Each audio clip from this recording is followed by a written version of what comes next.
Eh bien, après 3 ans d'arrêt, je remonte enfin sur les planches. Salut le speaker, j'espère que tu vas bien et on se retrouve dans cette nouvelle vidéo où je vais t'expliquer tous les bienfaits de pratiquer des cours de théâtre pour apprendre à parler en public. Alors ça va faire 3 ans que j'ai arrêté le théâtre et je me suis dit, après avoir longuement discuté avec mon mentor, Marc-André Morel, le conférencier, que je devais bien reprendre cet art qui était si particulier pour moi. Parce qu'en effet, il y a plein de bénéfices à pratiquer le théâtre, vraiment des bénéfices énormes et extrêmement complémentaires avec la prise de parole en public. Et c'est ce qu'on va voir tout de suite dans cette vidéo. Alors faire du théâtre, c'est un premier bénéfice. Tout d'abord, c'est extrêmement complémentaire avec l'art oratoire, notamment lorsque l'on pratique dans le cadre d'un Toastmasters, d'un club Toastmasters. En effet, à Toastmasters, on apprend à parler en public. On apprend à construire des discours, on apprend à devenir un meilleur leader au travers d'évaluations et de discours. Seulement un Toastmaster, malgré que ce soit un cadre qui est vraiment propice pour apprendre à parler en public, à se désinhiber, à vaincre sa timidité et son trac, à devenir tout simplement un meilleur orateur, eh bien le problème c'est qu'on ne fait que pratiquer et on ne s'entraîne pas contrairement à un cours de théâtre.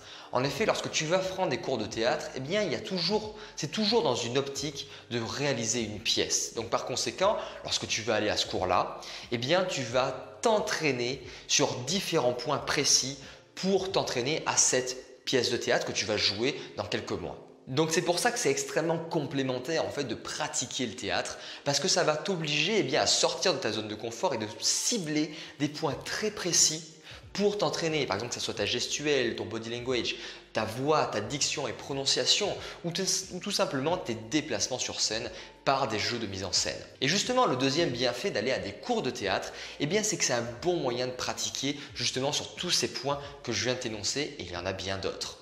Alors tout simplement, la mise en scène, ça j'avais totalement oublié, c'est que il y a des petites astuces de mise en scène qui te permettent d'être plus présent lorsque tu vas monter sur scène pour éviter de te noyer dans le vide de cette grande scène sur laquelle tu vas jouer ou présenter ton discours ou ta conférence ou ta simple présentation devant tes professeurs à l'école. Ensuite, tu as des astuces de déplacement. Par exemple, j'avais totalement oublié, mais lorsque tu veux te déplacer, il y a certaines choses à proscrire ou justement à mettre en place pour être beaucoup plus présent. Par exemple, je vais te donner une petite astuce. Lorsque tu veux te déplacer, c'est très intelligent de toujours regarder un point précis et ensuite d'y aller. C'est beaucoup plus impactant pour ton auditoire parce que justement, tu vas montrer ce que tu cherches à faire voir à ton auditoire. Ensuite aussi, il y a tout le travail au niveau du body language, au niveau de ton non-verbal et de ta gestuelle. C'est-à-dire que lorsque tu es au théâtre, tu vas devoir jouer. C'est-à-dire que tu vas devoir grossir les traits de caractère, de déplacement, de mouvement des personnages que tu vas jouer dans tes pièces de théâtre. Tu vas devoir montrer à ton public ce que tu cherches à lui montrer. Tu vas devoir jouer et ce jeu, ce mouvement, cette intention derrière le mouvement, derrière le déplacement ou derrière la voix, va permettre à ton public de beaucoup mieux s'immiscer et comprendre ce que tu cherches à transmettre comme émotion ou comme jeu. Donc ça, c'est très important à comprendre et à utiliser dans tes prises de parole en public parce qu'au plus tu vas exagérer tes mouvements, tes expressions faciales, au plus tu vas être vivant de par ton jeu que tu auras appris durant tes cours de théâtre. Ça va te permettre justement d'être beaucoup plus expressif, d'être beaucoup plus vivant et présent lorsque tu vas prendre la parole en public. Ensuite, le troisième bienfait que je retire des cours de théâtre pour apprendre à parler en public, c'est que c'est un cadre propice pour te faire coacher. Alors tout simplement, lorsque tu es dans le cadre de Toastmaster ou que tu dois faire une présentation de vente, c'est vraiment, tu dois préparer ton discours en amont, chez toi, parfois seul, et tu présentes devant un auditoire et tu te fais juger sur ta prestation finale.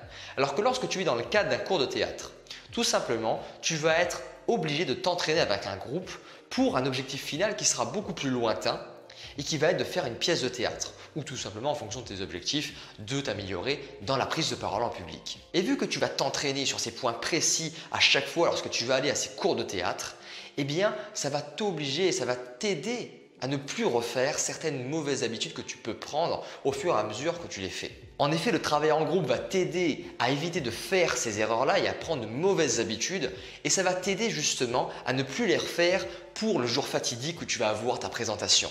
Tu seras beaucoup plus à l'aise, beaucoup plus fluide, avoir une meilleure diction, une meilleure prononciation et une meilleure puissance dans ta voix avant même de pratiquer le discours final. Donc si tu souhaites apprendre à parler en public, eh bien mon cher speaker, je t'invite vraiment à regarder autour de toi si tu as dans ta commune ou dans ta ville eh bien, des cours de théâtre qui sont proposés soit dans le cadre de ta maison de quartier, il y a des cours adultes, adolescents et même enfants. Donc je t'invite vraiment à regarder autour de toi s'il n'existe pas, et je suis sûr qu'il y en a dans toutes les villes, des cours de théâtre proposés par des acteurs ou des formateurs. Parce que ça peut vraiment t'apporter quelque chose d'extrêmement bénéfique, vraiment quelque chose d'essentiel si tu veux apprendre et compléter ta formation et ton apprentissage dans la prise de parole en public. Parce que je te l'assure, c'est vraiment un complément qui est énorme si tu veux apprendre à parler en public. Voilà, cette vidéo est terminée, j'espère qu'elle t'a plu mon cher speaker. On se retrouve dans une nouvelle vidéo le mardi, le jeudi et le dimanche à 20h30 où je te donne des conseils pour t'améliorer et devenir un meilleur orateur. Allez, surtout n'oublie pas, on ne n'est pas speaker, on le devient. Ciao ciao!